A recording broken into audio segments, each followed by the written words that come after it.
वाहिगुरु जी का खालसा वाहिगुरु जी की फतेह। गुरु दर ते हाजर गुरु सवारे खालसा जी, आप जी वडभागे हो जो 8वें पातशाह बाला प्रीतम सतगुरु जिस डिठे सब दुख जाए, इन्हां अजमतां वडियाइयां दे मालक गुरु हरकृष्ण साहब महाराज जी दे पवित्र चरण छो प्राप्त इतिहासक स्थान गुरुद्वारा बंगला साहब जी की यात्रा करते हैं। जुगो जुग अटल छतर चबर तखत दे मालक धन धन धन श्री गुरु ग्रंथ साहिब पातशाह महाराज जी दे हजूर मनुखा जीवन दियां घड़ियां नूं सफला कर रहे हो। सतगुरु सारियां दी यात्रा सफल करन। हुण समा है गुरु दरबार दे निजम अनुसार गुरु इतिहास दी चल रही लड़ीवार कथा दा अपनियां मन बिरतियां इकागर करो। रसना पवित्र कर दे एक बार, सारे उच्चारण करो जी सतनाम वाहिगुरु जी। ये इतिहास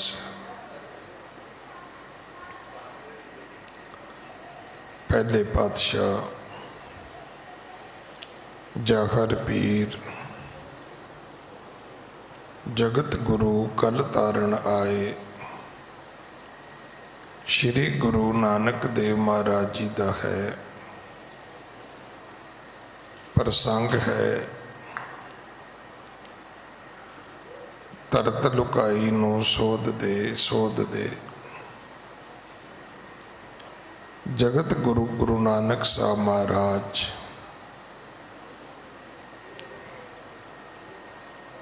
अपने सौरे नगर आए ने। नगरी दे बाहर जो इस नगरी का चौधरी है अजिता रंधावा, उहदे खूह ते बैठे ने। किसी ने जाके गुरु साहब दे जो ससुर ने सौरा साहब ने श्री मूल चंद उन्हां दा गोत्र सी चौणे, उन्हां दी किरत सी पटवार।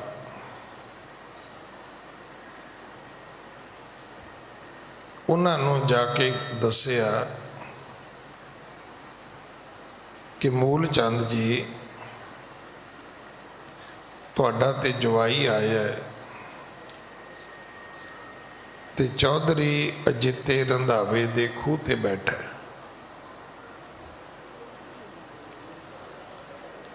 श्री मूल चंद अजिते चौधरी नूं नाल लैके आए। बहुत कौड़े फिके माड़े बोल बोले सन, पर अजिते चौधरी ने वरजिया सी कि कदे भी जवाई भाई नूं जमाते नूं दमाद नूं बुरा नहीं बोलीदा। मैं इन्हां दिनां विच बड़ियां ही बेनतियां कीतियां ने। क्योंकि ये हुण घर घर की कहानी है। असी जवाई की बेइज्जती करके धी वसाउणी चाहुंदे आ, जब धी नूं पुठी मत दे के सहुरे घर विच वसण तो असी रोकते हैं। पर जदों वो धी घर वापस आके रहन लग पैंदी है, समा पा के जो उस धी की गत हुंदी है, ये अज की कथा च लिखी हुई है। और ये कोई होर इस्त्री नहीं है, ये माता सुलखणी है।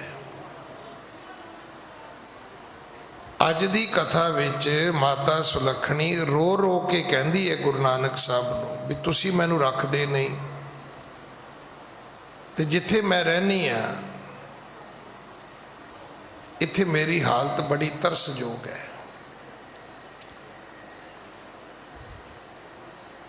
मैं काप जी नूं बेनती करा, जदों असीं गुस्से विच हुंदे आ ना, कई रिश्तेदार भैन भरा एक असीं इकट्ठे हो जाते हैं, खास करके जदों किसी नाल लड़दे आ। अखीर लड़ाई मुक जानी हुंदी है, साल चलेगी, 2 साल चलेगी, 5 साल चलेगी। जदों लड़ाई मुक गई, हुण घर च लड़ाई शुरू हो जाएगी, क्योंकि लड़ाई सिर्फ एक बर्बादी का बायस है। ये अपनी जिंदगी च लिख लेना। सियाणे कहते ने जिस घर विच बीमारी है जां लड़ाई है, ये समझ लेना उस घर के भाग माड़े ने। जां इउं भी किया, कहंदे जिथे पति पत्नी विच झगड़ा होवे, कहंदे उत्थे होर किसी नरक नूं फाह देण दी लोड़ नहीं है, वो घर ही नरक है। तो एक कथा सुनन वाली है। अजिते चौधरी ने समझाया भी मूलचंद इदा भी जवाई भाई नूं बोलीदा है। चलो अजिता चौधरी सी, मालक सी, पटवारी सब दब गए, घर चले गए। कुछ दिन बीते, अजिते चौधरी ने आके गुरु नानक साहब तो सिक्खी धारण कर ली, क्योंकि सारा इलाका ही जिहड़ा सी वो गुरु जी तो वरसाया जा रहा सी।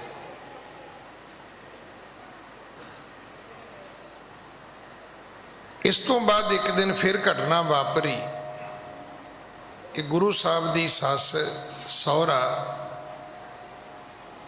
ते गुरु के महल पिता मूलचंद, माता चंदो रानी ते गुरु के महल माता सुलखणी ये फिर आ गए। इन्हों ने फिर आके बुरा भला बोलिया। हुण अजिते चौधरी की अवस्था बदल चुकी सी। अज आके उन्हें फिर समझाया कि क्या इन आगे जाए बखान्यो, जिनको भेद सो जाए न जाने हो। दुख सुख मैं समता इन केरी, साधु रूप हवै ब्रिकत कनेरी। मूला भनत कहे जे साधु, ए सम को ना करे अपराधु। अजिता चौधरी कहन लगा भी ये बिरकत है, ये साधु है, इहदा भेद तुसी नहीं जान सकते। मूलचंद कहन लगा जी तुसी नहीं जान सकते, तुसी साधु कहने हो, पर जिहड़ा अपराध इन्हें मेरे परिवार नाल कीता है कि इहदे करके मेरी धी बैठी है, मेरे दोहतरे मेरे घर बैठे ने। इत्थों तक आपां ने कल कथा सुनी सी। मैं उस हर व्यक्ति नूं कहांगा जिन्ने धीआं लियांदियां ने ते जिन्हां धीआं तोरियां ने। और ये चेता रखना, धीआं तोरन वालियां विच गुरु नानक भी है, उन्हां भी भैन दा विआह कीता सी। गुरु हरगोबिंद साहब है, उन्होंने भी बीबी वीरों नूं तोरिया सी। ते जिन्हां ने नौ रूप विच घरां विच धीआं लियांदियां ने, ये उन्हां नूं भी कथा सुननी चाहिए, क्योंकि इस वेले एक कैंसर का फुड़ है। तुसीं लोकां दे विआह वेखे ने ना, कदे मुड़ के पुछया भी बनया उस तो बाद की होया? साडी गलती है। अज दुनिया च की है, तुसीं किसी दी गड्डी वेखदे हो, कदे गड्डी दे उत्ते लीन वेखी है? करोड़ की गड्डी है, वह भरावा 80 लाख का लोन है। 3 करोड़ की कोठी है, 2.5 करोड़ का लोन है। उहदे च जट का जी 12 लाख का ट्रैक्टर है, वह भरावा 10 लाख का कर्जा है।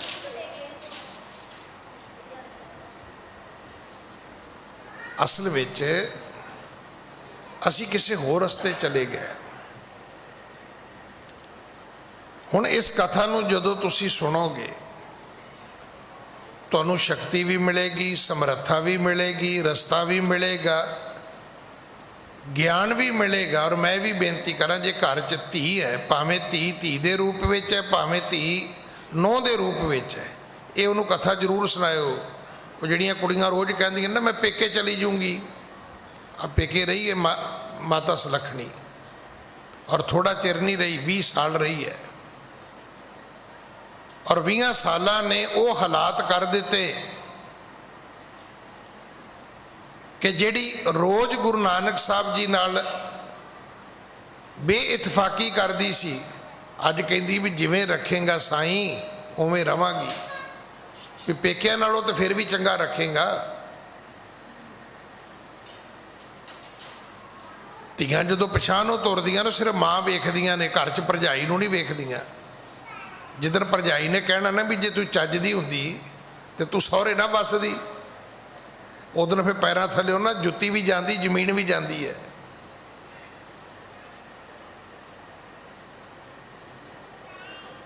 जी बजुर्ग कहते सी ना भी पुत सहुरे घर रवी, असी सोचा भी पता नहीं शायद इन्ना बाउंड करन दी की लोड़ है, इन्ना बैन करन दी की लोड़ है।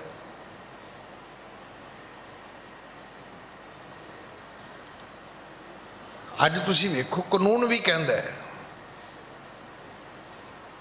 और पुराने समय का समाज भी कहता है। जिस घर विच धी दा जन्म हुंदा सी, उहनूं रोज़ कहा जाता सी, कुड़ीए घर तेरा नहीं है, सिर्फ 4 लावां लैण दी देर है। उसे दिन ही घर दी मालक हो गई। कोई मेरे वर्गा बहुतियां गल्लां करे ना पंचायत विच बह के, तो सियाणे कहंदे हुंदे जा पहला घर वाली नूं पुछ ला। कदे किसी ने कहा भी जा जाके पहला अपनी मां नूं पुछ ला। उन्होंने पता भी मां नाल ते लड़ लेगा, घर वाली नाल लड़न जोगा नहीं हैगा। ये कुछ समाज के बड़े कौड़े सच ने जिन्हें अज साडे समाज नूं तोड़ दिता है। जिन्नी अमीरी हिंदुस्तान विच है, फिर सिख धर्म दे विच है, किते हैगी है। जिथे गुरदेव माता गुरदेव पिता, किते उत्थे बिरध आश्रम बन सकते सी? नहीं सी बन सकते।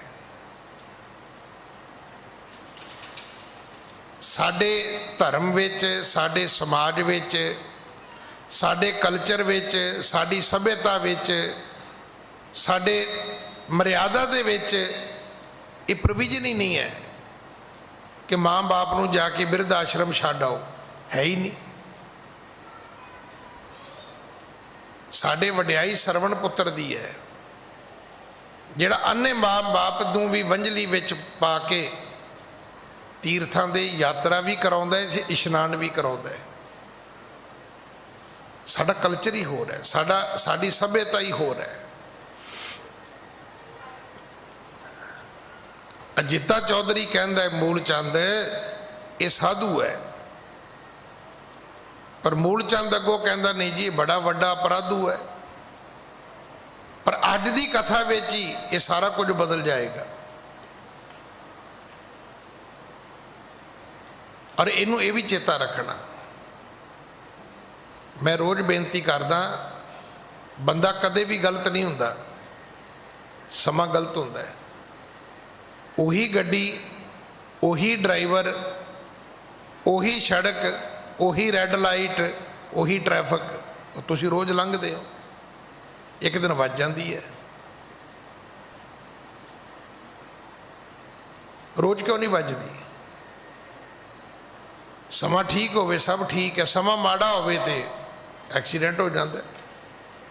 चलो ये भी नहीं, किसी ज्योतिषी कोल ना जाओ। एक गल ध्यान रखियो, जिदन तुहानूं माड़ी खबर मिलेगी ना, एक नहीं मिलेगी,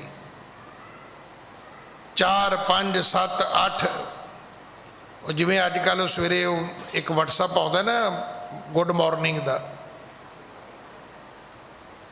व्हाट्सअप एक होंदा है, मैसेज वो 15 होंदे ने। इस तरह जिदन बैड न्यूज़ आएगी एक नहीं आएगी, 15 होणगियां। आ भी गलत हो गया, आ भी काम रुक गया, आ भी काम रुक गया। जो गुड न्यूज़ आएगी वो भी 15 होणगियां। आ भी की काम हो गया, आ भी हो गया, उतों भी पेमेंट आ गई है, उधर भी माल पहुंच गया है।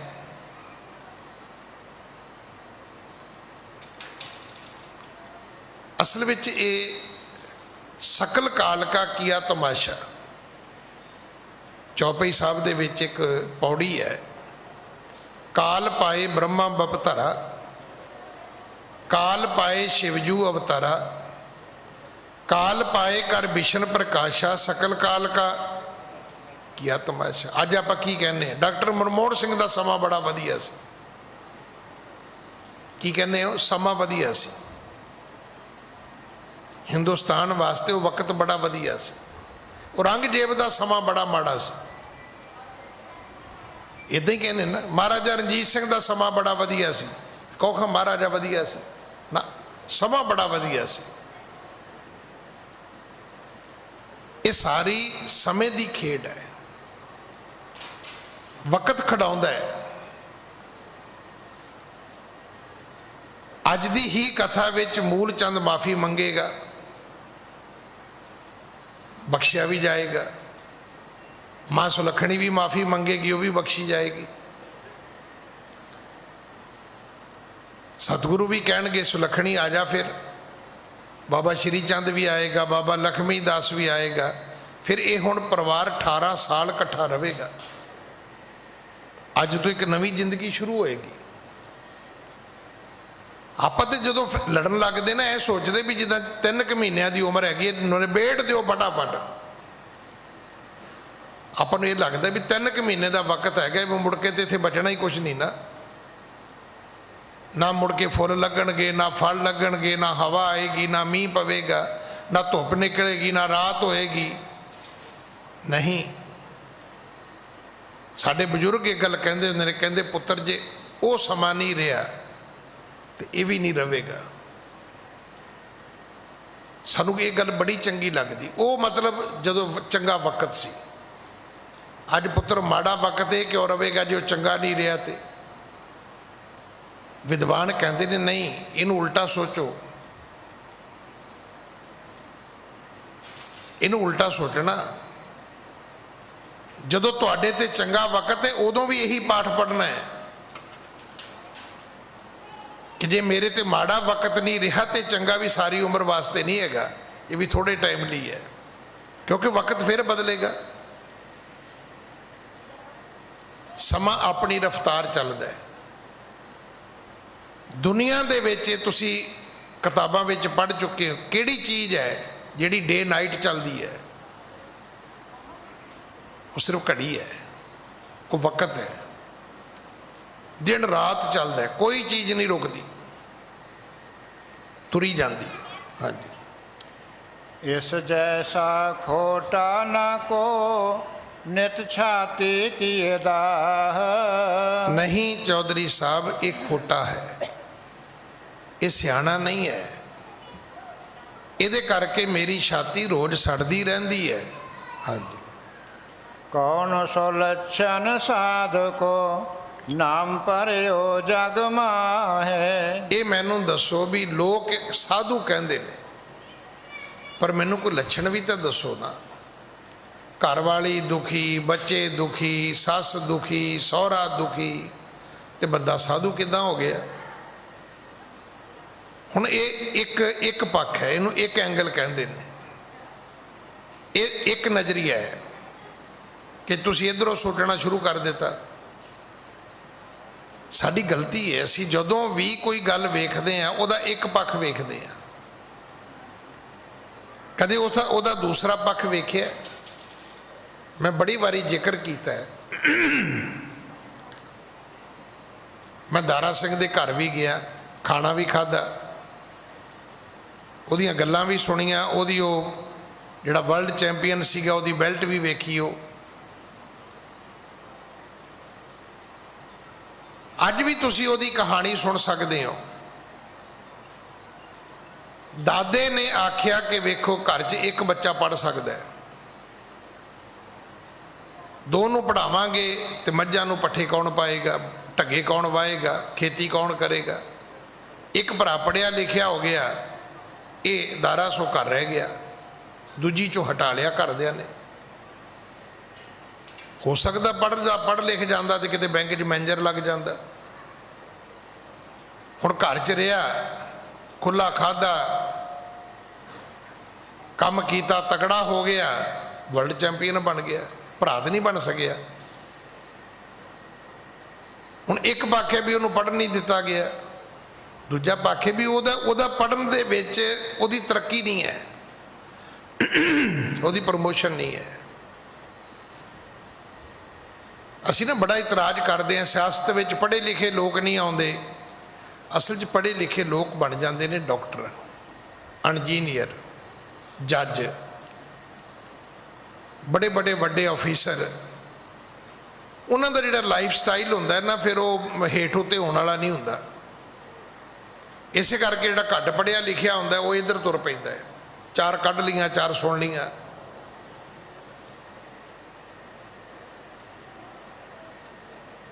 ਉਹਦਾ ਦੂਜਾ ਪੱਖ ਵੀ ਹੈ ਕਿ ਪੜ੍ਹੇ ਲਿਖੇ ਫਿਰ ਉਹਦੇ ਥੱਲੇ ਹੁੰਦੇ ਨੇ, ਉਹਨਾਂ ਦੇ ਉੱਤੇ ਮੰਤਰੀ ਲੱਗਿਆ ਹੁੰਦਾ ਹੈ। ਹੁਣ ਇਹ ਨਹੀਂ ਨਾ ਪਤਾ ਵੀ ਪੜ੍ਹਿਆ ਲਿਖਿਆ ਵਧੀਆ ਰਹੂਗਾ ਕਿ ਜਿਹੜਾ ਘੱਟ ਪੜੂਗਾ ਉਹ ਵਧੀਆ ਰਹੂਗਾ। ਸਾਡੀ ਕੀ ਗਲਤੀ, ਅਸੀਂ ਛੋਟੇ ਜਿਹੇ ਬੱਚੇ ਨੂੰ ਵੇਖ ਕੇ, ਮੈਂ ਇੱਕ ਦਿਨ ਪਹਿਲਾਂ ਵੀ ਗੱਲ ਕੀਤੀ ਹੈ, ਇੰਗਲੈਂਡ ਦਾ ਉਹ ਵੀਰ ਜਿਹਨੇ ਸਭ ਤੋਂ ਵੱਧ ਨਨਕਾਣਾ ਸਾਹਿਬ ਸੇਵਾ ਕੀਤੀ ਹੈ, ਮਿਲੀਅਨ ਦੇ ਵਿੱਚ, ਪੀਟਰ ਵਿਰਦੀ ਸ਼ਾਇਦ ਉਹਦਾ ਨਾਂ ਹੈ, ਮੈਂ ਜੇ ਠੀਕ ਬੋਲ ਰਿਹਾ ਹੋਵਾਂ ਤਾਂ। ਉਹਦੀ ਇੱਕ ਦਿਨ ਇੰਟਰਵਿਊ ਆਈ ਹੈ, ਇੰਗਲੈਂਡ 'ਚ ਰਹਿੰਦਾ ਹੈ। ਅੱਜ ਤੱਕ ਉਹਦੇ ਜਿੰਨਾ ਦਾਨ ਕਿਸੇ ਨੇ ਨਹੀਂ ਕੀਤਾ। ਇਸ ਵੇਲੇ ਅੱਜ ਦੀ ਫਿਗਰ 'ਚ ਸਭ ਤੋਂ ਉੱਤੇ ਹੈ ਸਿੱਖਾਂ 'ਚ। ਤੇ ਉਹਨੇ ਪਤਾ ਕੀ ਕਿਹਾ, ਕਹਿੰਦਾ ਜਿੱਦਣ ਮੇਰੇ ਪਿਤਾ ਜੀ ਮੈਨੂੰ ਸਕੂਲ ਤੋਂ ਲੈਣ ਗਏ ਤੇ ਮਾਸਟਰ ਨੇ ਪਤਾ ਕੀ ਕਿਹਾ, ਕਹਿੰਦੇ ਤੁਹਾਡੇ ਮੁੰਡੇ ਨੂੰ ਕਿਸੇ ਨੇ ਸੜਕ ਤੇ ਪੱਥਰ ਕੁੱਟਣ ਦੀ ਵੀ ਨੌਕਰੀ ਦੇਤੀ ਨਾ ਤੇ ਮੈਨੂੰ ਜ਼ਰੂਰ ਦੱਸਿਓ। ਉਸ ਬੱਚੇ ਦੇ ਬਾਪ ਨੂੰ ਮਾਸਟਰ ਕਹਿੰਦਾ ਹੈ ਕਿ ਤੇਰਾ ਪੁੱਤ ਇੰਨਾ ਨਲਾਇਕ ਹੈ। ਅੱਜ ਇੰਗਲੈਂਡ ਦਾ ਸਭ ਤੋਂ ਅਮੀਰ ਆਦਮੀ ਹੈ। ਸਾਨੂੰ ਨਹੀਂ ਪਤਾ, ਸਾਡਾ ਇੱਕ ਐਂਗਲ, ਇੱਕ ਨਜ਼ਰੀਆ ਸਾਡਾ, ਅਸੀਂ ਉਹੀ ਪੱਖ ਵੇਖਦੇ ਹਾਂ, ਸਾਨੂੰ ਦੂਜੇ ਪੱਖ ਦਾ ਪਤਾ ਹੀ ਨਹੀਂ। ਸ਼ਾਇਦ ਉਹ ਸ਼ਬਦ ਹੀ ਉਹਨੂੰ ਉਹਦੀ ਤਰੱਕੀ ਦਾ ਰਾਹ ਕੱਢ ਗਏ। ਸ਼੍ਰੀ ਮੂਲ ਚੰਦ ਇੱਕ ਪੱਖ ਵੇਖਦੇ ਨੇ, ਕਹਿੰਦੇ ਨਹੀਂ ਚੌਧਰੀ ਸਾਹਿਬ ਇਹ ਸਿਆਣਾ ਨਹੀਂ ਹੈ, ਇਹ ਖੋਟਾ ਹੈ। ਹਾਂਜੀ, ਚੰਦੋ ਰਾਣੀ ਕਰ ਕੀ ਫੇਰ ਤਪਾ ਰਖਾਇਓ ਆਖੇ ਟੇਰ। ਇਸ ਤੋਂ ਬਾਅਦ ਮਾਤਾ ਚੰਦੋ ਰਾਣੀ ਗੁਰੂ ਸਾਹਿਬ ਦੀ ਸੱਸ ਬੋਲਣ ਲੱਗ ਪਈ। ਉਹ ਕਹਿੰਦੀ ਜੀ ਇਹ ਦੱਸੋ ਮੈਨੂੰ ਕਿਵੇਂ, ਕਿਹੜੇ ਪਾਸਿਓਂ ਆਪਣੇ ਆਪ ਨੂੰ ਇਹ ਤਪਾ ਖਵਾਉਂਦਾ ਹੈ। ਹਾਂਜੀ, ਕੀਨੋ ਵਹਿਰ ਫਕੀਰੀ ਬੇਸਾ ਤਿਯ ਸੋਤ ਤਜ ਕੈ ਫਿਰਿਓ ਵਿਦੇਸ਼ਾ। ਇਹ ਆਪਣੇ ਆਪ ਨੂੰ ਫਕੀਰ ਸਮਝਦਾ ਹੈ, ਪਰ ਇਹਨੇ ਆਪਣੇ ਬੱਚੇ ਆਪਣੀ ਪਤਨੀ ਨੂੰ ਛੱਡਿਆ ਹੋਇਆ ਹੈ ਤੇ ਦੁਨੀਆ ਵਿੱਚ ਫਿਰ ਫਿਰ ਕੇ ਕਹਿੰਦਾ ਹੈ ਕਿ ਮੈਂ ਤੇ ਫਕੀਰ ਹਾਂ ਜੀ, ਮੈਂ ਤੇ ਸਾਧੂ ਹਾਂ ਜੀ। ਹਾਂਜੀ। ਘਰ ਅਨਾਥ ਤਿਨ ਗਇਓ ਭਲਾਈ, ਤਨਕ ਨ ਮਨ ਮੈਂ ਕਰੁਣਾ ਆਈ। ਜਿਸ ਬੰਦੇ ਨੇ ਆਪਣਾ ਪਰਿਵਾਰ ਛੱਡ ਦਿੱਤਾ, ਜਿਹਨੂੰ ਆਪਣੇ ਬੱਚਿਆਂ ਤੇ ਪਰਿਵਾਰ ਤੇ ਤਰਸ ਨਹੀਂ ਆਇਆ, ਜਿਹੜਾ ਉਹਨਾਂ ਨੂੰ ਛੱਡ ਕੇ, ਪਲਾਈ ਦਾ ਅਰਥ ਹੁੰਦਾ ਭੱਜ ਜਾਣਾ। ਸੱਸ ਕਹਿੰਦੀ ਵੀ ਉਹਨੂੰ ਮੈਂ ਸਾਧੂ ਕਿਵੇਂ ਮੰਨ ਲਵਾਂ, ਮੈਂ ਫਕੀਰ ਕਿਵੇਂ ਮੰਨਾਂ। ਮਤਲਬ ਮੂਲ ਚੰਦ ਤਾਂ ਮੂਲ ਚੰਦ ਹੀ ਸੀ ਤੇ ਮਾਤਾ ਉਦੋਂ ਵੀ ਗਾਂਹ ਚਲੀ ਗਈ। ਮਾਤਾ ਨੇ ਵੀ ਆ ਕੇ ਬੋਲਣਾ ਸ਼ੁਰੂ ਕਰ ਦਿੱਤਾ। ਹਾਂਜੀ।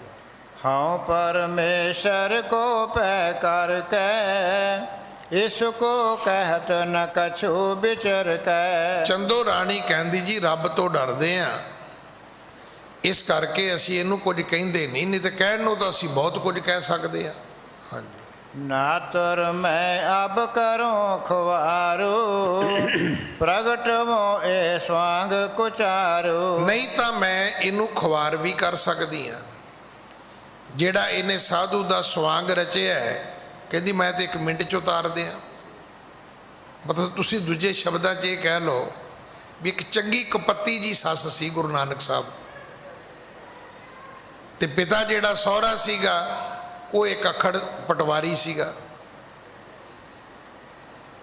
ਉਹ ਇੱਕ ਅਖੜ ਪਟਵਾਰੀ ਸੀ ਤੇ ਜਿਹੜੀ ਸੱਸ ਸੀ ਉਹ ਬੜੀ ਮੂੰਹ ਜ਼ੋਰ ਇੱਕ ਔਰਤ ਸੀ। ਉਹ ਕਹਿੰਦੀ ਜੀ ਮੈਂ ਤੇ ਹੁਣੇ ਇਹਨੂੰ ਖੁਆਰ ਕਰਦੇ ਆ, ਮੈਂ ਤੇ ਹੁਣੇ ਇਹਦੇ ਸਾਰੇ ਪਾਜ ਖੋਲਦੇ ਆ। ਹੁਣ ਇਹੋ ਜਿਹੇ ਸ਼ਬਦ ਉਹ ਵੀ ਚੌਧਰੀ ਦੇ ਸਾਹਮਣੇ ਬੋਲਣਾ ਸਧਾਰਨ ਔਰਤ ਨਹੀਂ ਬੋਲ ਸਕਦੀ। ਕੋਈ ਜ਼ਿਆਦਾ ਹੀ ਕੋਈ ਬੇਬੇ ਜਿਹੜੀ ਉਹ ਕਪੱਤੀ ਹੋਏਗੀ ਤੇ ਇੱਥੋਂ ਤੱਕ ਗਈ ਇਹੋ ਜਿਹੇ ਸ਼ਬਦ ਬੋਲੇ ਉਸਨੇ। ਹਾਂਜੀ। ਸੁਣ ਸ੍ਰੀ ਗੁਰ ਤੂਸ਼ਨ ਹੋਇ ਰਹੈ, ਤਨਕ ਬਦਨ ਤੇ ਬਚਨ ਨ ਕਹੈ। ਹੁਣ ਦੱਸੋ ਇਹਦੇ ਸਾਰੇ ਦੇ ਵਿੱਚ ਵੀ ਸ਼ਾਂਤੀ ਹੈ, ਉਹ ਕਿਵੇਂ? ਗੁਰੂ ਨਾਨਕ ਸਾਹਿਬ ਬੋਲਦੇ ਹੀ ਨਹੀਂ। ਸਾਡੀ ਘਰਾਂ ਦੀ ਜਿਹੜੀ ਦੁਖਦਾਈ ਗੱਲ ਇਹ ਹੈ ਕਿ ਅਸੀਂ ਬਰਾਬਰ ਬੋਲਦੇ ਹਾਂ। ਮੈਂ ਕਈ ਵਾਰੀ ਉਸ ਗੱਲ ਦਾ ਜ਼ਿਕਰ ਕੀਤਾ ਹੈ ਵੀ ਇੱਕ ਬੰਦਾ ਦੂਜੇ ਬੰਦੇ ਨਾਲ ਲੜ ਰਿਹਾ ਸੀ। ਤੀਜੇ ਬੰਦੇ ਨੇ ਵੇਖਿਆ ਕਿ 2 ਬੰਦੇ ਲੜਦੇ ਨੇ ਪਰ ਇੱਕ ਬੋਲਦਾ ਹੈ, ਇੱਕ ਚੁੱਪ ਹੈ।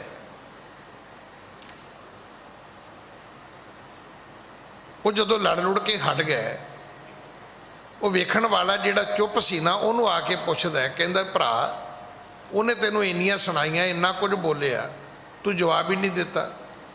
ਉਹ ਕਹਿੰਦਾ ਅਸਲ ਗੱਲ ਇਹ ਵੀ ਇਹ ਕਾਲਜ ਵਿੱਚ ਪ੍ਰੋਫੈਸਰ ਹੈ। ਕਹਿੰਦਾ ਇਹਨੇ 45 ਮਿੰਟ ਬੋਲਣਾ ਸੀ, ਕਹਿੰਦਾ ਮੈਂ ਚੁੱਪ ਕਰ ਰਿਹਾ, ਉਹ ਪੀਰੀਅਡ ਖਤਮ ਹੋ ਗਿਆ, ਚਲਾ ਗਿਆ। ਕਹਿੰਦਾ ਅਗਰ ਤੁਸੀਂ ਥੋੜੀ ਜੀ ਅਗਲੇ ਨੂੰ ਬੋਲ ਲੈਣ ਦਿਓ, ਨਾ ਬੋਲੋ, ਉੱਥੇ ਹੀ ਗੱਲ ਖਤਮ ਹੋ ਜਾਏਗੀ।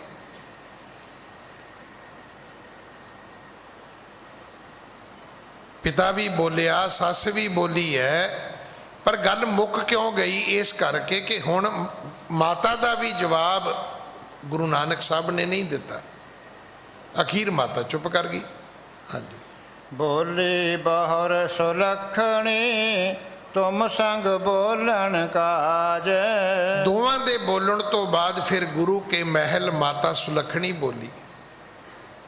ਕਹਿਣ ਲੱਗੇ ਜੀ ਅੱਜ ਮੈਨੂੰ ਵੀ ਤੁਹਾਡੇ ਨਾਲ ਇੱਕ ਕੰਮ ਹੈ, ਅੱਜ ਮੈਂ ਵੀ ਬੋਲਣਾ ਚਾਹੁੰਦੀ ਹਾਂ, ਮੈਂ ਵੀ ਤੁਹਾਨੂੰ ਕੋਈ ਗੱਲ ਕਹਿਣੀ ਚਾਹੁੰਦੀ ਹਾਂ।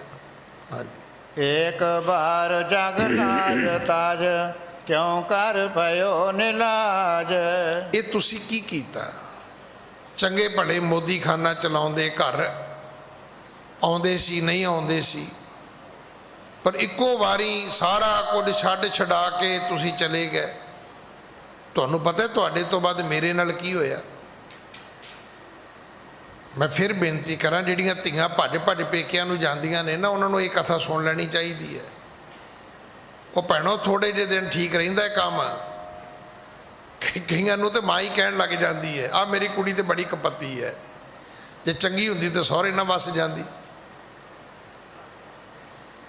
ਸਾਡੇ ਬਜ਼ੁਰਗਾਂ ਦੇ ਤਜਰਬੇ ਨੇ, ਉਹ ਕਹਿੰਦੇ ਪੁੱਤਰ ਜਿੱਥੇ ਦੋ ਭਾਂਡੇ ਹੋਣਗੇ ਉੱਥੇ ਠਣਕਣਗੇ ਵੀ, ਦੋ ਭਾਂਡੇ ਹੋਣਗੇ ਕਿਸੇ ਵੇਲੇ ਖੜਕ ਵੀ ਪੈਣਗੇ। ਆਪਾਂ ਇਹ ਕਿਉਂ ਚਾਹੁੰਦੇ ਆ ਕਿ ਤੁਹਾਡਾ ਸੁਭਾਅ ਮੇਰੇ ਵਰਗਾ ਹੋਣਾ ਚਾਹੀਦਾ, ਮੇਰਾ ਸੁਭਾਅ ਤੁਹਾਡੇ ਵਰਗਾ ਹੋਣਾ ਚਾਹੀਦਾ, ਜਦੋਂ ਪਰਮਾਤਮਾ ਦੀ ਕੁਦਰਤ ਦੀ ਜਿਹੜੀ ਸਭ ਤੋਂ ਵੱਡੀ ਵਡੰਬਣਾ ਹੈ ਉਹ ਕੀ ਹੈ ਕਿ ਕੋਏ ਨਾ ਕਿਸੇ ਹੀ ਜਿਹਾ ਉਪਾਇਆ। ਮਤਲਬ ਇਹਨੂੰ ਮਸ਼ਕੀਨ ਸਾਹਿਬ ਕਹਿੰਦੇ ਹੁੰਦੇ ਸੀ ਵੀ ਤੁਸੀਂ ਇੱਕ ਬੂਟੇ ਦੇ ਫੁੱਲ ਲੈ ਲਓ, ਇੱਕੋ ਹੀ ਬੂਟਾ ਹੈ, ਉਹਦੇ 4-5 ਫੁੱਲ ਤੋੜ ਲਓ, ਕਹਿੰਦੇ ਉਹਨਾਂ ਦੀਆਂ ਪੱਤੀਆਂ ਗਿਣ ਲਓ, ਕਦੇ ਬਰਾਬਰ ਨਹੀਂ ਹੋਣਗੀਆਂ। ਕਿਸੇ ਦੀਆਂ 2 ਵੱਧ ਹੋਣਗੀਆਂ, ਕਿਸੇ ਦੀਆਂ 4 ਘੱਟ ਹੋਣਗੀਆਂ। ਬਣਾਇਆ ਹੀ ਨਹੀਂ ਰੱਬ ਨੇ ਇੱਕ ਵਰਗਾ, ਦੂਜਾ ਨਹੀਂ ਬਣਾਇਆ। ਕੈਸੀ ਕੁਦਰਤ ਦੀ ਬਣਾਵਟ ਹੈ, ਬਣਤਰ ਹੈ। ਹਾਂਜੀ। ਕਿਉਂ ਤੁਮ ਫਿਰੈ ਮੋਹੇ ਸੰਗ ਲਾਵਨ, ਜੇ ਤਨ ਭਗਵੋਂ ਭੇਖ ਬਣਾਵਨ। ਮਾਤਾ ਸੁਲੱਖਣੀ ਕਹਿੰਦੀ ਜੀ ਫਿਰ ਤੁਸੀਂ ਮੇਰੇ ਨਾਲ ਲਾਵਾਂ ਨਹੀਂ ਸੀ ਲੈਣੀਆਂ। ਜੇ ਭੰਗਵਾਂ ਭੇਖ ਬਣਾਉਣਾ ਸੀ, ਜੇ ਉਦਾਸੀਆਂ ਵਾਲੇ ਕੱਪੜੇ ਪਾ ਕੇ ਤੁਰਨਾ ਸੀ, ਤੇ ਫਿਰ ਮੇਰੇ ਨਾਲ ਫੇਰੇ ਕਾਹਨੂੰ ਫੇਰਨੇ ਸੀ, ਇਹ ਲਾਵਾਂ ਕਿਉਂ ਲੈਣੀਆਂ ਸੀ। ਹਾਂਜੀ। ਮੁਝ ਕੋ ਕਰ ਅਨਾਥ ਇੱਕ ਬਾਰੀ, ਆਏ ਨ ਕਬਹੁ ਸੁਰਤ ਸੰਭਾਰੀ। ਅੱਜ 20 ਸਾਲ ਹੋ ਗਏ, ਮੈਨੂੰ ਅਨਾਥ ਕਰ ਗਏ, ਤੁਸੀਂ ਚਲੇ ਗਏ, ਕਦੇ ਮੇਰੀ ਸੁਰਤ ਲਈ, ਕਦੇ ਪੁੱਛਿਆ ਵੀ ਸੁਲੱਖਣੀ ਤੂੰ ਖਾਂਦੀ ਕਿੱਥੋਂ ਹੈ, ਪਾਉਂਦੀ ਕਿੱਥੋਂ ਹੈ, ਵਰਤਦੀ ਕਿੱਥੋਂ ਹੈ, ਰਹਿੰਦੀ ਕਿੱਥੋਂ ਹੈ। ਹਾਂਜੀ। ਕਹਿਤ ਅਜਿਤਾ ਭਗਨੀ ਸੁਣੀਐ, ਭਲਾ ਆਪਣਾ ਤੋਸ਼ਨ ਗੁਣੀਐ। ਅਜਿਤਾ ਚੌਧਰੀ ਕਹਿਣ ਲੱਗਾ ਵੀ ਭੈਣ ਤੇਰਾ ਬੋਲਣਾ ਤੇ ਹੱਕ ਹੀ ਨਹੀਂ ਬਣਦਾ, ਕਿਉਂਕਿ ਤੇਰੀ ਥਾਂ ਤੇ ਤੇਰੇ ਬਾਪ ਨੇ ਪਹਿਲਾਂ ਬਹੁਤ ਬੋਲਿਆ, ਉਦੋਂ ਬਾਅਦ ਤੇਰੀ ਮਾਂ ਨੇ ਬੜਾ ਬੋਲਿਆ। ਹਾਂਜੀ।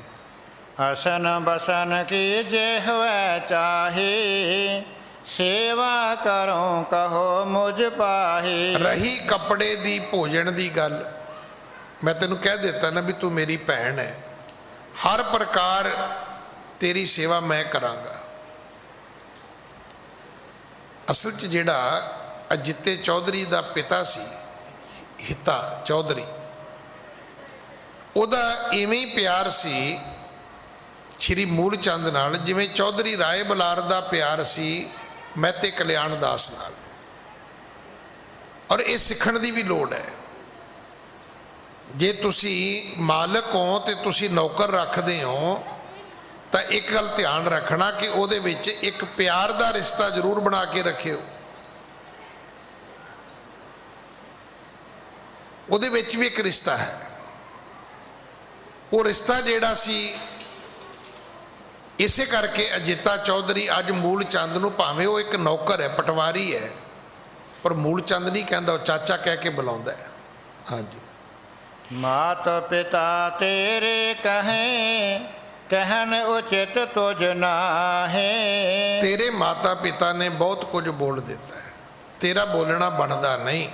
ਹਾਂਜੀ। ਮੁਖ ਤੇ ਭਨਤ ਕੋ ਬੋਲ ਕੋ, ਹੋਵੇ ਵਿਰੋਧ ਤੁਮ ਮਾਹੇ। ਤੇਰੇ ਮੁਖ ਤੋਂ ਕੋਈ ਨਿਕਲਿਆ ਕਬੋਲ ਜਿਹੜਾ ਹੈ, ਕਹਿਣ ਲੱਗਾ ਤੇਰੇ ਵਿਰੋਧ ਵਿੱਚ ਜਾਏਗਾ। ਪਤੀ ਪਤਨੀ ਦੇ ਰਿਸ਼ਤੇ ਵਿੱਚ ਅਗਰ ਇੰਨਾ ਕੁ ਸੰਜਮ ਰਹਿ ਜਾਏ ਨਾ, ਵੈਸੇ ਤਾਂ ਅਗਰ ਜ਼ਿੰਦਗੀ 'ਚ ਤੁਸੀਂ ਇਹਨੂੰ ਅਪਣਾ ਲਓ ਕਿ ਤੁਸੀਂ ਆਪਣੀ ਗੱਲ ਨਿਮਰਤਾ ਨਾਲ ਕਹਿ ਕੇ ਦੂਜੇ ਦੀ ਗੱਲ ਸਤਿਕਾਰ ਨਾਲ ਸੁਣ ਲਓ, ਤੇ ਬਹੁਤ ਕੁਝ ਠੀਕ ਹੋ ਸਕਦਾ। ਪਰ ਆਪਾਂ ਸਾਰੇ ਇਨਸਾਨ ਆ, ਬ੍ਰਹਮ ਗਿਆਨੀ ਤਾਂ ਹੈ ਨਹੀਂ।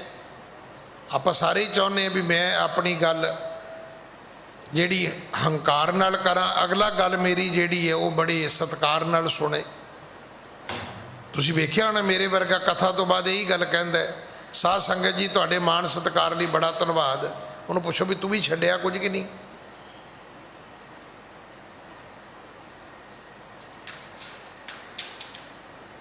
ਕਈ ਵਾਰੀ ਨਾ ਆਪਾਂ ਇੰਨੀ ਇਨਸਲਟ ਕਰਦੇ ਹਾਂ ਅਗਲੇ ਦੀ, ਖਾਸ ਕਰਕੇ ਜਦੋਂ ਕੁੜੀ ਮੁੰਡਾ ਲਾਵਾਂ ਤੇ ਬੈਠੇ ਹੁੰਦੇ ਨੇ ਨਾ, ਉਦੋਂ ਫਿਰ ਮੇਰੇ ਵਰਗਾ ਗਿਆਨੀ ਇੱਕ ਮਾਈਕ ਫੜਦਾ ਹੈ ਉਹ ਫਿਰ ਕੁੜੀ ਮੁੰਡੇ ਨੂੰ ਕਹਿਣਾ ਤਾਂ ਇਹ ਹੁੰਦਾ ਕਿ ਪੁੱਤਰ ਤੁਸੀਂ ਕੇਸ ਰੱਖੋ, ਅੰਮ੍ਰਿਤ ਛਕੋ, ਗੁਰੂ ਵਾਲੇ ਬਣੋ, ਅੱਗੋਂ ਤੁਸੀਂ ਸਿੱਖ ਧਰਮ ਦੇ ਅੰਬੈਸਡਰ ਬਣੋ। ਉਹ ਕਈ ਵਾਰੀ ਇੰਨੀ ਕੁ ਬੇਇੱਜ਼ਤੀ ਕਰ ਦਿੰਦੇ ਨੇ ਵੀ ਉਹ ਕੁੜੀ ਮੁੰਡਾ ਕਹਿੰਦੇ ਹੁੰਦੇ ਨੇ ਵੀ ਬਾਬਾ ਇੱਕ ਵਾਰੀ ਛੱਡ ਦੇ, ਮੁੜ ਕੇ ਨਹੀਂ ਆਉਂਦੇ, ਤੇਰੇ ਸਾਹਮਣੇ ਨਹੀਂ ਬਹਿੰਦੇ। ਜਿਹੜਾ ਅੱਜ ਮਾਂ ਪਿਓ ਨੇ ਬਿਠਾਤਾ ਨਾ, ਬਸ ਇਹ ਗਲਤੀ ਹੋ ਗਈ ਹੈ, ਇਦੋਂ ਬਾਅਦ ਨਹੀਂ ਬਹਿੰਦੇ। ਮਤਲਬ ਮੈਂ ਇਹ ਚਾਹੁੰਦਾ ਤੁਸੀਂ ਸਤਿਕਾਰ ਨਾਲ ਸੁਣੋ, ਪਰ ਉੱਥੇ ਮੇਰੀ ਵੀ ਡਿਊਟੀ ਬਣਦੀ ਵੀ ਮੈਂ ਗੱਲ ਭਾਵੇਂ ਜਿਹੜੀ ਮਰਜ਼ੀ ਕਵਾਂ ਤੇ ਸਤਿਕਾਰ ਨਾਲ। ਦੇਖੋ ਹਰ ਗੱਲ ਕਹਿਣ ਦਾ ਇੱਕ ਤਰੀਕਾ ਹੁੰਦਾ, ਗੱਲ ਜਿੰਨੀ ਮਰਜ਼ੀ ਵੱਡੀ ਕਹਿ ਲਓ, ਗੱਲ ਕਹਿਣ ਦਾ ਇੱਕ ਤਰੀਕਾ ਸਲੀਕਾ ਹੋਣਾ ਚਾਹੀਦਾ ਹੈ। ਗੱਲ ਤੁਸੀਂ ਵੱਡੀ ਤੋਂ ਵੱਡੀ ਵੀ ਕਹਿ ਸਕਦੇ ਹੋ, ਪਰ ਅਗਰ ਉਹਦੇ ਲਈ ਤੁਸੀਂ ਜੁਗਤੀ ਜਿਹੜੀ ਹੈ ਉਹ ਠੀਕ ਰੱਖੋ ਤਾਂ। ਅਜਿੱਤੇ ਚੌਧਰੀ ਨੇ ਇਹੀ ਗੱਲ ਕਹੀ, ਆਖਿਆ ਨਹੀਂ ਭੈਣ ਤੇਰਾ ਬੋਲਣਾ ਠੀਕ ਨਹੀਂ ਹੈ, ਤੇਰਾ ਬੋਲਿਆ ਤੇਰੇ ਵਿਰੋਧ ਵਿੱਚ ਜਾਏਗਾ। ਹਾਂਜੀ। ਹੈ ਇਨਕੇ ਸੰਗ ਤੁਮਰੋ ਕਾਜਾ, ਇਨਹੀ ਸੋ ਸਭ ਬਿਦ ਸੁਖ ਸਾਜਾ। ਵੇਖ ਤੇਰਾ ਕਾਜ ਇਹਦੇ ਨਾਲ ਹੀ ਹੈ, ਤੇਰਾ ਹਰ ਜੀਵਨ ਦਾ ਸੁੱਖ ਵੀ ਇਹਦੇ ਨਾਲ ਹੈ। ਹੁਣ ਵੇਖੋ ਨਾ, ਇੱਕ ਲੜਕੀ ਲੜ ਪਵੇ ਪਤੀ ਨਾਲ, ਮੈਂ ਕਹਿੰਦਾ ਉਹਨੂੰ ਜ਼ਿੰਦਗੀ 'ਚ ਕਿੰਨੇ ਲੋਕ ਮਿਲਣ, ਕੋਈ ਪਿਓ ਮਿਲੇਗਾ, ਕੋਈ ਚਾਚਾ ਮਿਲੇਗਾ, ਕੋਈ ਭਰਾ ਮਿਲੇਗਾ, ਪਤੀ ਤਾਂ ਨਹੀਂ ਮਿਲੇਗਾ।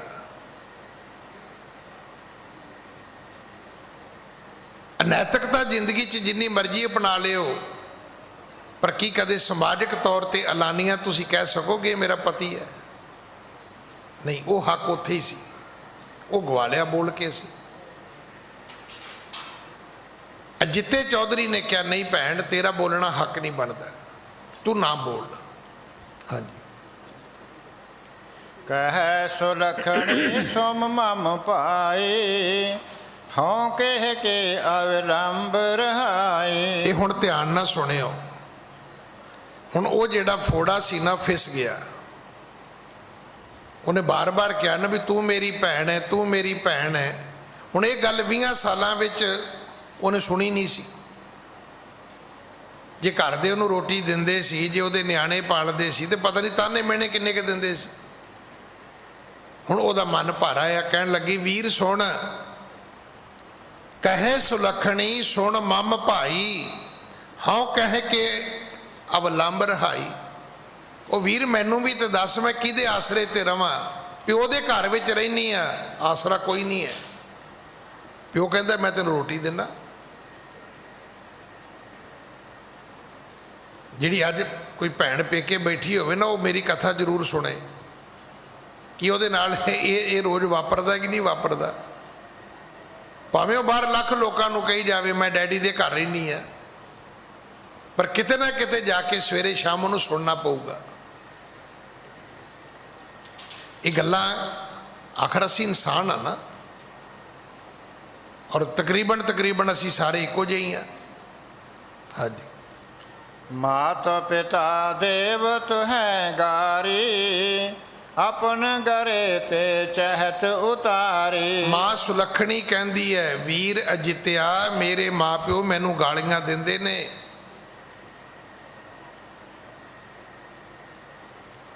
ਮੇਰੇ ਮਾਂ ਪਿਓ ਮੈਨੂੰ ਗਾਲੀਆਂ ਦਿੰਦੇ ਨੇ।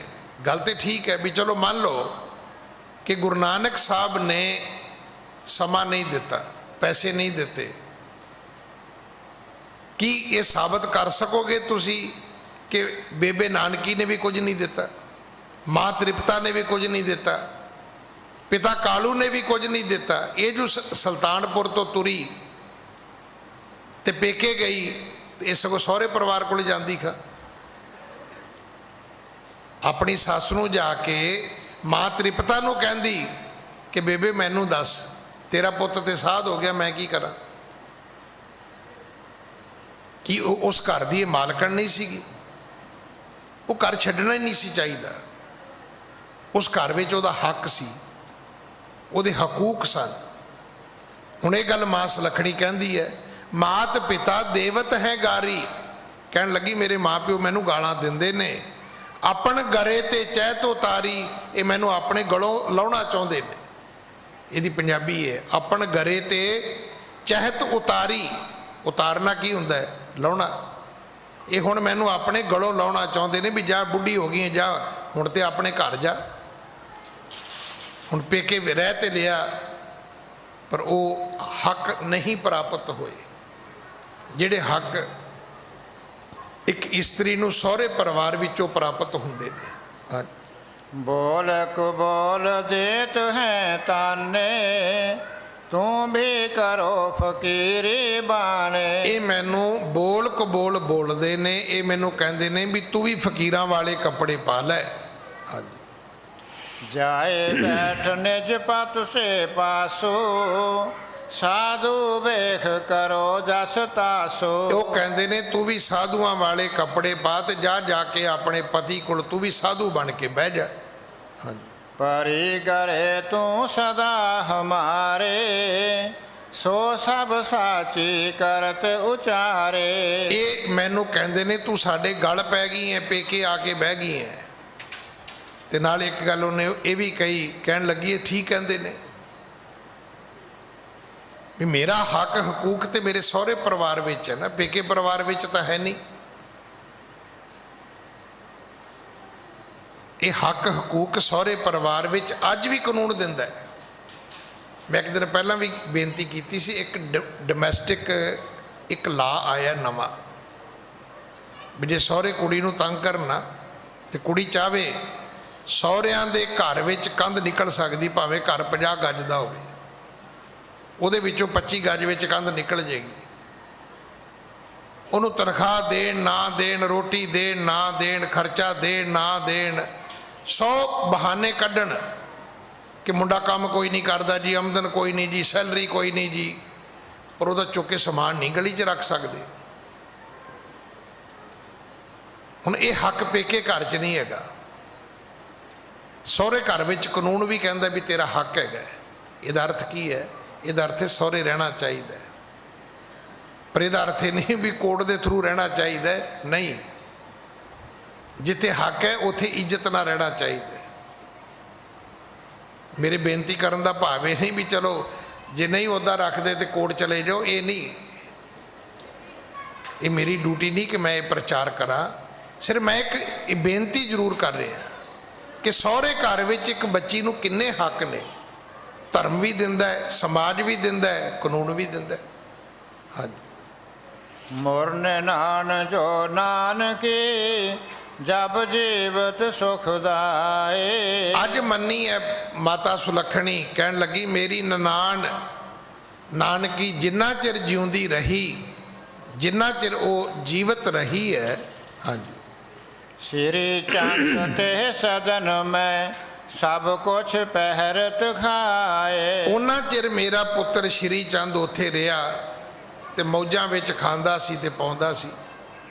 ਹੁਣ ਜਦੋਂ ਦਾ ਨਾਨਕੇ ਆ ਕੇ ਬੈਠਾ, ਉਹਨਾਂ ਦਾ ਦਿਲ ਕਰਦਾ ਤੇ ਦੇ ਦਿੰਦੇ ਨੇ, ਦਿਲ ਕਰਦਾ ਤੇ ਲਿਆ ਦਿੰਦੇ ਨੇ, ਕਿਉਂਕਿ ਹੁਣ ਤੁਹਾਡੀ ਹਾਲਤ ਹੋ ਗਈ ਤਰਸ ਵਾਲੀ। ਤੁਸੀਂ ਹੱਕ ਗਵਾ ਲਿਆ, ਤੁਸੀਂ ਦਇਆ ਦੇ ਪਾਤਰ ਬਣ ਗਏ। ਇੰਨਾ ਹੀ ਫਰਕ ਹੈ। ਇੱਕ ਚੀਜ਼ ਤੁਸੀਂ ਹੱਕ ਨਾਲ ਲੈਂਦੇ ਹੋ, ਇੱਕ ਚੀਜ਼ ਤੁਸੀਂ ਕਿਸੇ ਦੇ ਤਰਸ ਤੇ ਪ੍ਰਾਪਤ ਕਰਦੇ ਹੋ। ਹਾਂਜੀ। ਮਨ ਭਾਵਤ ਜੋ ਕਰਤ ਬਿਲਾਸੋ, ਨਹਿ ਚਿੰਤਾ ਕਾਹੂ ਕੀ ਤਾਸੋ। ਮਨ ਭਾਉਂਦਾ ਹਾਸਾ ਖੁਸ਼ੀ ਖੇੜਾ ਜੇ ਹੋਵੇ ਤੇ ਫਿਰ ਚਿੰਤਾ ਨਹੀਂ ਹੁੰਦੀ। ਪਰ ਉਹ ਕਹਿੰਦੀ ਇਸ ਘਰ ਵਿੱਚ ਮੈਂ ਤਾਂ ਕਦੇ ਉਹ ਚੀਜ਼ ਵੇਖੀ ਨਹੀਂ ਹੈ। ਹਾਂਜੀ। जब का पातेन को परलोको, हमको भयो सबे विदशो को। ਉੱਥੇ ਬੇਬੇ ਨਾਨਕੀ ਦੇ ਘਰ ਇਹ ਹਰ ਖੁਸ਼ੀ ਮਾਣਦਾ ਸੀ ਸ਼੍ਰੀ ਚੰਦ, ਪਰ ਉਹ ਚਲੀ ਗਈ ਤੇ ਸਾਡੇ ਘਰ ਵਿੱਚ ਸ਼ੋਕ ਹੈ, ਅਸੀਂ ਉਦਾਸ ਰਹਿੰਦੇ ਹਾਂ। ਬਾਰ-ਬਾਰ ਕਹਿਣਾ ਪੈਂਦਾ ਵੀ ਪੁੱਤ ਨਾ ਇਹ ਤੇਰੇ ਮਾਮੇ ਦਾ ਘਰ ਹੈ, ਨਾ ਪੁੱਤ ਇਹ ਤੇਰੇ ਨਾਨੇ ਦਾ ਘਰ ਹੈ। ਕੀ ਅੱਜ ਦੀ ਧੀ ਇਹ ਗੱਲ ਸਮਝੇਗੀ? ਤੇ ਜੇ ਕਿਤੇ ਹੁੰਦੀ ਸਹੁਰੇ ਘਰ ਵਿੱਚ ਤਾਂ ਉਹਨੇ ਥੋੜਾ ਕਹਿਣਾ ਸੀ ਵੀ ਨਾ ਪੁੱਤ ਤੇਰੇ ਦਾਦੇ ਦਾ ਘਰ ਹੈ। ਮਹਾਰਾਜਾ ਰਣਜੀਤ ਸਿੰਘ ਦਾ ਪੁੱਤਰ ਹੋਇਆ ਸ਼ੇਰ ਸਿੰਘ, ਤੇ ਜਿਹੜੀ ਮਹਾਰਾਜੇ ਦੀ ਪਰਸਨਲ ਘੋੜੀ ਸੀ ਨਾ, ਨਿੱਜੀ। ਸ਼ਾਇਦ ਸੁਣਿਆ ਹੋਵੇ ਤੁਸੀਂ ਮਹਾਰਾਜਾ ਰਣਜੀਤ ਸਿੰਘ ਦੇ ਜਿਹੜੇ ਸ਼ੌਕ ਸੀ ਉਹਦੇ ਵਿੱਚ ਇੱਕ ਘੋੜਸਵਾਰੀ ਸੀ।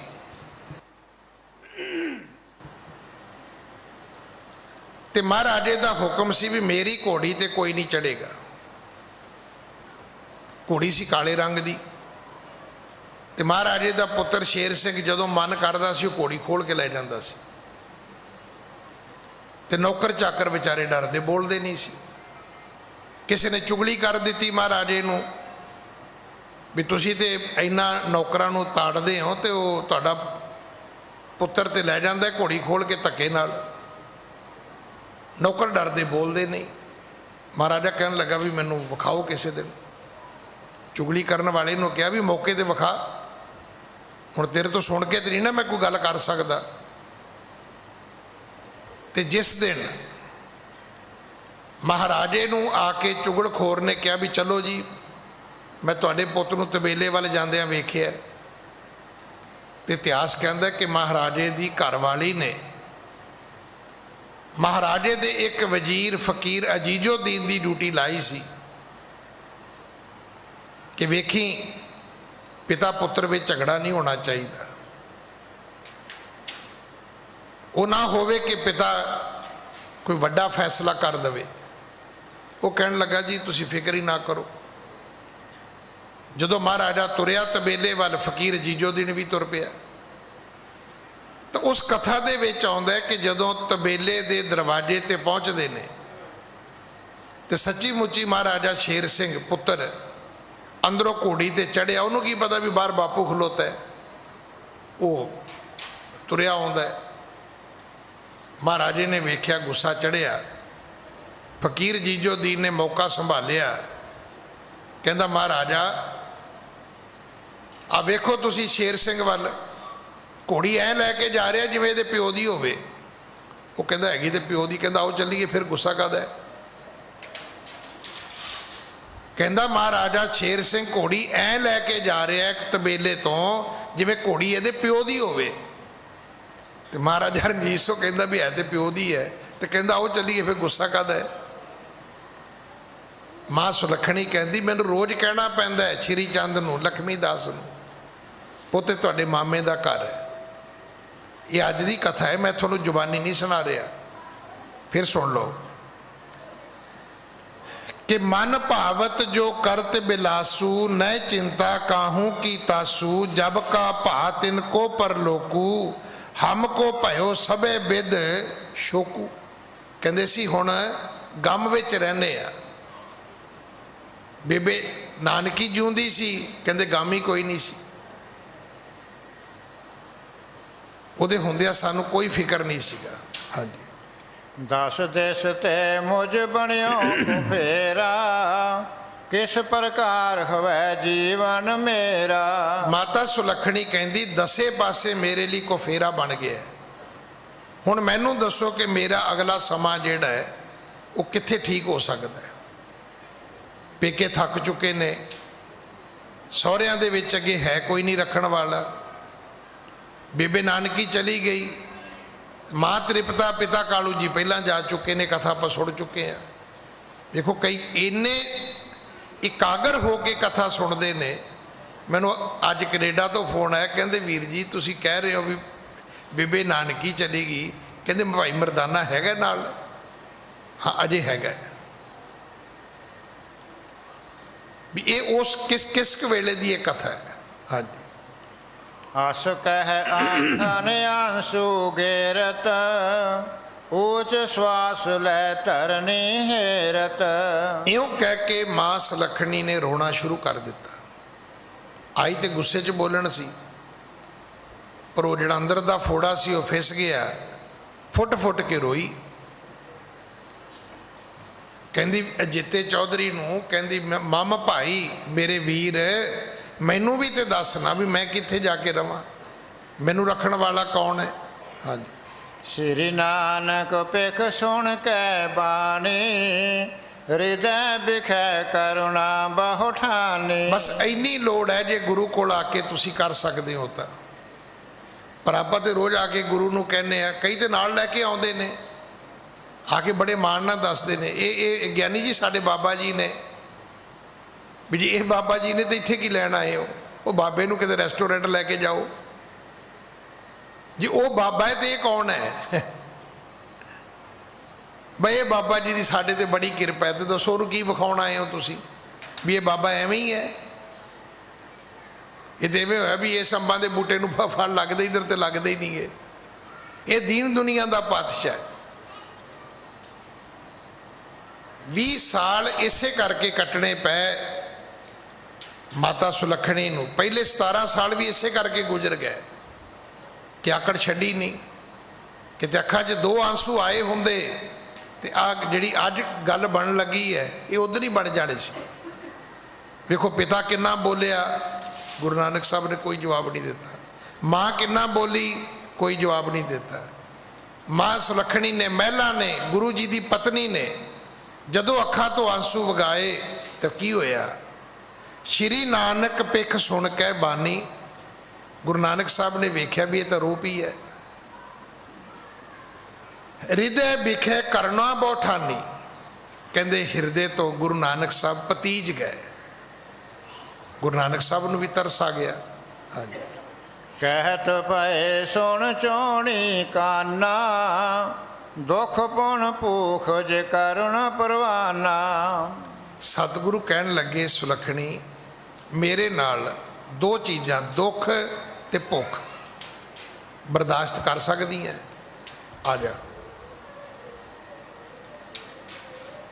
मैं हर भैन नूं कहांगा जे सौरे परिवार विच रहना है सतगुरु की बाणी च एक पंक्ति आउंदी है धूड़ी विच लुड़ंदड़ी सोहा नानक तैं शह नाले जदों इस्त्री ये कवे पति नूं कहन कवे कि मैं मिट्टी विच लेट लवांगी पर तेरे तो बिना नहीं रवांगी कित्थे डाइवोर्स हो सकता है कदे फिर माँ प्यो रोंदे फिरदे ने की करिए जी जदों दी कुड़ी आई है जी मुंडा साडी सुणदा ही नहीं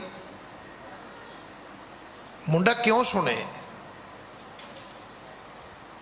पति पत्नी का एक रिश्ता है एक जोत दोए मूर्ति धन पिर कहीए सोए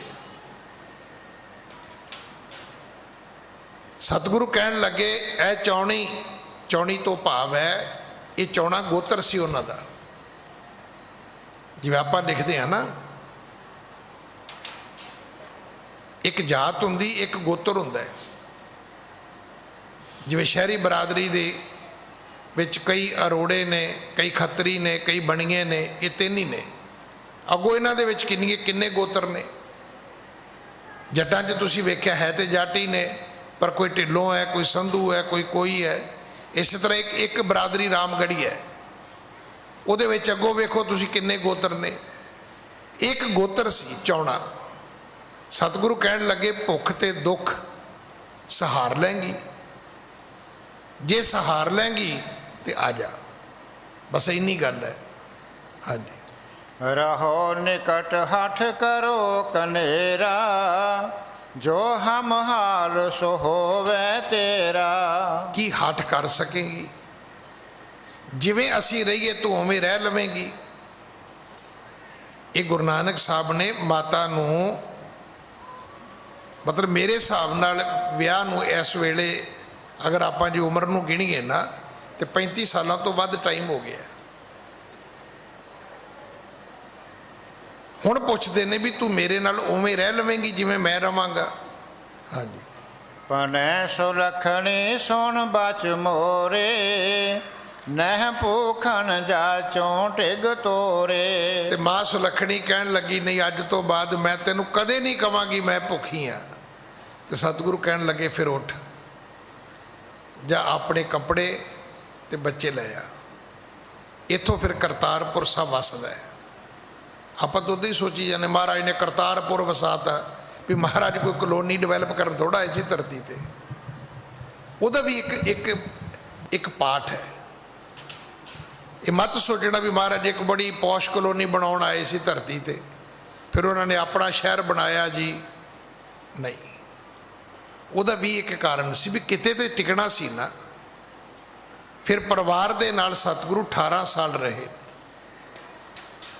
ਤੇ ਗੱਲ ਸਿਰਫ ਇੰਨੀ ਸੀ ਕਿ ਅੱਜ ਮਾਤਾ ਨੇ ਕਹਿ ਦਿੱਤਾ, ਕਹਿਣ ਲੱਗੀ ਜੀ ਭੁੱਖੀ ਰਹਿ ਕੇ ਵੀ ਕਦੇ ਨਹੀਂ ਕਵਾਂਗੀ ਮੈਂ ਭੁੱਖੀ ਹਾਂ।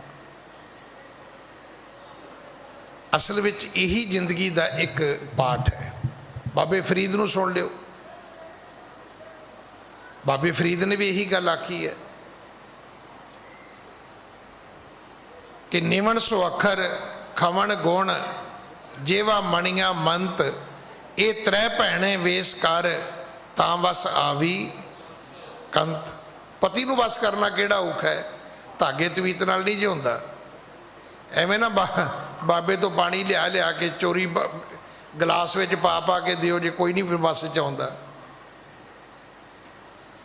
ਨਿਮਣ ਸੋ ਅੱਖਰ ਖਵਣ ਗੁਣ ਜੇਵਾ ਮਣੀਆਂ ਮੰਤ, ਇਹ ਤ੍ਰੈ ਭੈਣੇ ਵੇਸ ਕਰ ਤਾਂ ਵਸ ਆਵੀ ਕੰਤ। ਬਸ ਇਹ ਤਿੰਨ ਵੇਸ ਨੇ, ਜਿਸ ਬੱਚੀ ਨੇ ਕਰ ਲੈ, ਜਿਸ ਧੀ ਨੇ ਕਰ ਲੈ, ਉਹਦਾ ਪਤੀ ਉਹਦੇ ਵਸ ਵਿੱਚ ਹੈ, ਉਹਦੇ ਕਹਿਣੇ ਤੋਂ ਬਾਹਰ ਹੋ ਹੀ ਨਹੀਂ ਸਕਦਾ। ਅੱਜ ਸਮਾਂ ਸਮਾਪਤ ਹੈ, ਸਤਿਗੁਰ ਕਿਰਪਾ ਕਰਨ।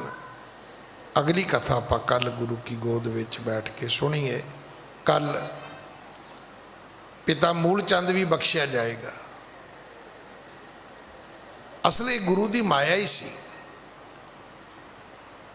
ਇਹ ਗੁਰੂ ਦੀ ਮਾਇਆ ਦਾ ਹੀ ਵਰਤਾਰਾ ਸੀ। ਕਿਉਂਕਿ ਗੁਰੂ ਜੀ ਨੇ 20-21 ਸਾਲ ਜਾਣਾ ਸੀ, ਤੇ ਜੇ ਨਾ ਮਾਂ ਸੁਲੱਖਣੀ ਉਧਰ ਨੂੰ ਜਾਂਦੀ ਤੇ ਉਹਨਾਂ ਨੂੰ ਰੋਜ਼ ਘਰ ਦਾ ਹੀ ਫਿਕਰ ਰਹਿਣਾ ਸੀ। ਉਹਨਾਂ ਕਿਹਾ ਚਲੋ ਠੀਕ, ਹੁਣ ਪੇਕੇ ਗਈ ਆਪੇ ਮਾਂ ਪਿਓ ਸੰਭਾਲਦੇ ਫਿਰਨਗੇ। ਉਹਨਾਂ ਨੇ ਧਰਮ ਪ੍ਰਚਾਰ ਕਰ ਲਿਆ, ਉਸ ਤੋਂ ਬਾਅਦ ਫੇਰ ਪਰਿਵਾਰ ਇਕੱਠਾ ਹੋ ਗਿਆ। ਇਹ ਸੰਜੋਗ ਹੈ, ਇਹ ਵਿਧ ਇੱਦਾਂ ਹੀ ਹੁੰਦੀ ਹੈ। ਬਾਕੀ ਗੁਰੂ ਦੀ ਆਪਣੀ ਖੇਡ ਸੀ, ਸਾਰੀ ਮਾਇਆ ਤੇ ਗੁਰੂ ਨਾਨਕ ਦੀ ਹੈ। ਸਾਰੇ ਚੋਜ ਕੌਤਕ ਗੁਰੂ ਨਾਨਕ ਦੇ ਆਪਣੇ ਨੇ। ਆਪਾਂ ਨੂੰ ਤਾਂ ਇਸ ਕਥਾ ਤੋਂ ਸਿੱਖਣ ਦੀ ਲੋੜ ਹੈ, ਸਮਝਣ ਦੀ ਲੋੜ ਹੈ। ਭੁੱਲਾਂ ਬਖਸ਼ੋ ਜੀ, ਫਤਿਹ ਬੁਲਾਓ। ਵਾਹਿਗੁਰੂ ਜੀ ਕਾ ਖਾਲਸਾ, ਵਾਹਿਗੁਰੂ ਜੀ ਕੀ ਫਤਿਹ।